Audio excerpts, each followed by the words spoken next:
అందరికీ నమస్తే అండి. మనం పిల్లల విజయంలో తల్లిదండ్రుల భాగస్వామ్యం అనే అంశం గురించి మాట్లాడుకుంటున్నాం కదా. ఈరోజు మరికొన్ని అంశాలు.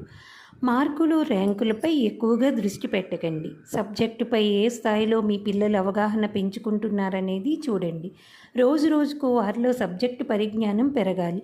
చదువు లక్ష్యం అదే. ఈ విషయాన్ని విస్మరించి మార్కులు ఏమయ్యాయి, ర్యాంక్ ఎందుకు తక్కువగా వచ్చింది అంటూ పిల్లల వెంట పడితే పరీక్ష కోసం చదువుతారు.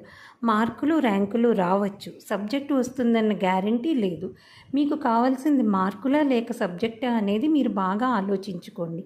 మీ పిల్లలు భావి జీవితంలో రాణించటానికి నిజంగా తోడ్పడేది సబ్జెక్టు పరిజ్ఞానమే కానీ ర్యాంకులు కాదని మర్చిపోకండి. సబ్జెక్టుపై మంచి పట్టు ఏర్పడితే మార్కులకు ఢోకా లేదనే విషయం మరొకండి. మీ పిల్లలను ఆ దిశగా రోజు ప్రయత్నం చేయమని చెప్పండి. పరీక్షలకు ముందు తర్వాత ఏం చెయ్యాలి, ఏం చేయకూడదు అనేది చూస్తే పరీక్షలకు కొన్ని రోజుల ముందు లేదా పరీక్షలు అయ్యేటప్పుడు బాగా చదవమని పదే పదే పిల్లలను ఒత్తిడికి గురి చేయకూడదు. విద్యా సంవత్సరం మొదటి నుంచి ఏం చదివారు, ఎలా చదివారు అనేదే ప్రధానం.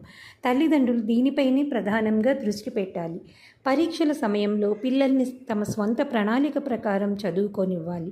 తప్పనిసరి అయితే తప్ప మీరు సూచనలు ఇవ్వకూడదు.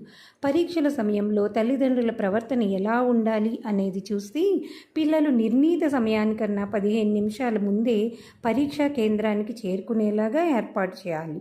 పరీక్ష రాసి ఇంటికి వచ్చాక ప్రశ్నాపత్రం మీ చేతిలోకి తీసుకుని ఏ ప్రశ్నకు ఎలా సమాధానాలు రాసింది అడిగి తెలుసుకోవాలని ప్రయత్నించకండి. అయిపోయిన పరీక్ష గురించి ఆలోచించే బదులు పిల్లలు తమ ప్రణాళిక ప్రకారం చదువుకునేలాగా చూడండి. అయితే ఆ రోజు పరీక్షలో ఏమైనా లోటుపాట్లు జరిగాయని పిల్లలు చెబితే వాటిని సరిదిద్దుకుని మరునాటి పరీక్ష మరింత సమర్థవంతంగా రాయమని సూచించండి చాలు. మంచి నాణ్యమైన పెన్ను, పెన్సిల్, ప్యాడ్, ఇతర సామాగ్రి సమకూర్చి పెట్టండి. పెన్ను, పెన్సిల్, కాగితం నాణ్యత చేతిరాతపై ప్రభావం చూపుతాయని పరిశోధకుల అభిప్రాయం. సౌకర్యంగా ఉండే దుస్తులు, షూ లేక చెప్పులు వేసుకుని వెళ్ళేలాగా చూడండి. పెన్ను, పెన్సిళ్ళ బ్రాండ్ తరచూ మార్చకూడదు. ప్రత్యేకించి పరీక్ష రోజు కొత్త మోడల్స్, పరిచయం లేని మోడల్స్ వాడనివ్వకండి. లక్ష్యాత్మకంగా చదివించటం ఎలాగా అనేది చూస్తే మీ పిల్లలు ఒక లక్ష్యంతో చదివేలాగా ప్రోత్సహించండి. ఒక డాక్టర్గానో, ఇంజనీర్గానో లేదా అధికారిగానో, నాయకునిగానో వారిని తీర్చిదిద్దాలని మీరు అనుకోవచ్చు. చిన్న చిన్న లక్ష్యాలతో చదివే అలవాటు చేసుకుంటే దీర్ఘకాలిక లక్ష్యానికి వారు ఎంతో దగ్గరవుతారు. పెరిగి పెద్దయ్యాక వారు ఏ రంగంలో ప్రవేశించినా అందులో అద్భుతమైన అభివృద్ధిని సాధించటానికి ఇది పునాదిని ఏర్పరుస్తుంది. మానవ మెదడు ఒక అయస్కాంతం లాంటిది. ఈ సమయంలో ఇంత చదవాలి అనుకుంటే దాన్ని పూర్తి చేయటానికి తన శక్తినంతా ఉపయోగిస్తుంది. సర్వశక్తులు లక్ష్యంపై కేంద్రీకృతం కావటం అంటే ఇదే. దీన్ని ఒక అలవాటుగా మీ పిల్లల జీవితంలో చిన్నప్పటి నుంచే చేయండి.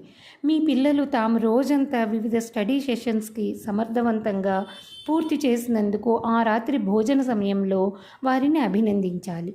తల్లిదండ్రులు ఇద్దరూ తమ పిల్లల ప్రోగ్రెస్ను అనుదినం గమనించడానికి స్టడీ సెషన్స్ పద్ధతి ఎంతో ఉపయోగకరం. దీన్ని పిల్లలు రికార్డు చేసేటట్లు చేస్తే ఎక్కువ ప్రయోజనకరంగా ఉంటుంది. అంటే ఒక పట్టికలాగా.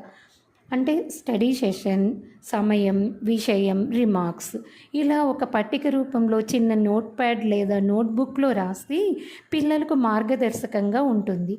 చదువుపై ఎంత సమయాన్ని కేటాయిస్తున్నది, ఏ రకంగా వినియోగిస్తున్నది స్పష్టంగా తెలుస్తుంది.